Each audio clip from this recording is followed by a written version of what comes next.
It's time to save the world and start digiting the secret code.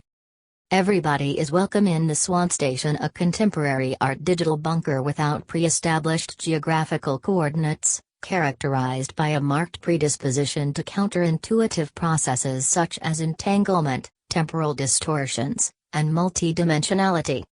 From now on, to face the pandemic crisis from COVID-19, the exhibitions will be republished, including new content and virtual reality 360 degrees, to allow everyone immersive teleportation.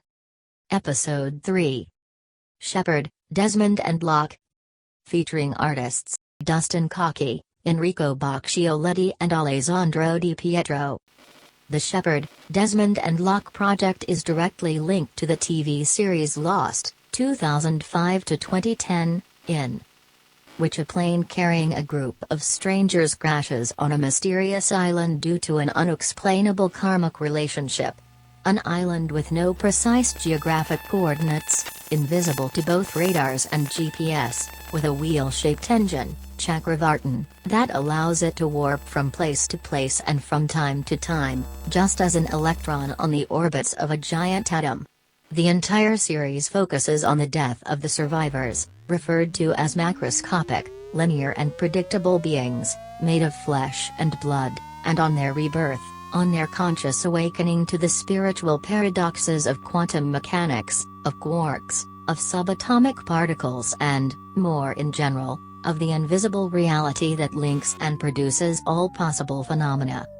The characters in Lost are half ghosts and half pan-dimensional fluctuating beings. They are in a transient limbo, in an epic transition split into 9 separate acts, where each act corresponds to one of the 9 stations of the Dharma project.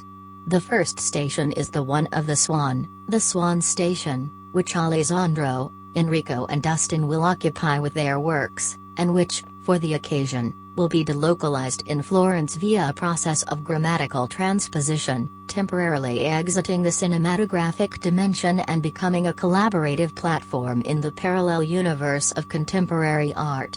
In Lost, the SWAN Station is the place where reason, personified by Dr. Shepherd, and faith, represented by Locke, the paraplegic, meet Desmond, the universal constant that connects all levels of existence.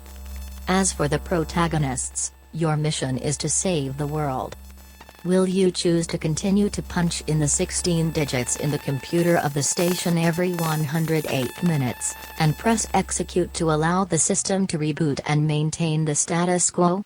Or will you challenge such a mechanism and trigger a switch in paradigm, opening to new scenarios of endless and wild recursive entropy? Through the free interconnection of the showcased works, the Shepherd, Desmond and Locke project provides the subliminal answer to this question. 2 long and narrow light boxes, of the Orion Blow series by Alessandro Di Pietro, materialize a digital timeline made of steel, mirrored surfaces, and luminous designs.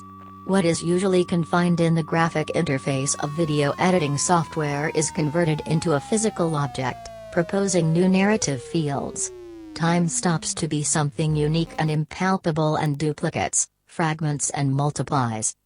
2 moments of the same story are observed at a distance. In the first, a character is frozen in the act of keeping the air in his cheeks with filled lungs, while in the second his eyes are lit with flames of flickering red light. Tension emerges from being unable to understand whether they are holding their breath in, if the fired-up eyes are due to the physical effort, or if one is blowing on the eyes of the other, fueling or extinguishing the spark of their relationship. A sinister presence, apparently defenseless, occupies the central volume of the space. Loomer, by Enrico Boccioletti, is a sculptural installation composed of a microphone stick, an ultraviolet light bulb, an acoustic filter, a bomber with its pockets filled with stones, and several acoustic transducers that sense and amplify the electromagnetic waves of cell phones. A kind of automation, scarecrow that releases alien sounds as it gets close to the phones of spectators, establishing somewhat of a divine bridge between the viewers and the energy fields surrounding physical objects. An incomprehensible physical dialogue, which reveals, as Enrico says, hyperspectral realities that spread, translucent, between the frameworks of the real present, hypothetic futures, and pasts, which appear as different and shimmering. By Dustin Cauchi, People Like Us Never Win and Such a Pity She's in the City, a diptych printed on canvas obtained through the systemic digital and chemical alteration of HDR iPhone 7 Plus photos and still images from video in 4K and Polaroid. In the first image, on the screen of a MacBook Pro, set onto a throne made of shiny black plastic, we see the word suicide in fuchsia, while in the second one, a girl in the mirror looks straight at us through her pupil-less eyes. Both compositions are roughly graven on a blood-red background and envelop all the grammatical digits of Dustin's vocabulary, characterized by a crudeness of the domestic interiors and by the very strong emotional contribution that they instill with the viewer, who will go beyond the confines that separate the exterior world from the interior. The result is a highly symbolic and stratified narrative space that welcomes the viewers, who are faced with the opportunity to travel in their deepest and most ancestral fears.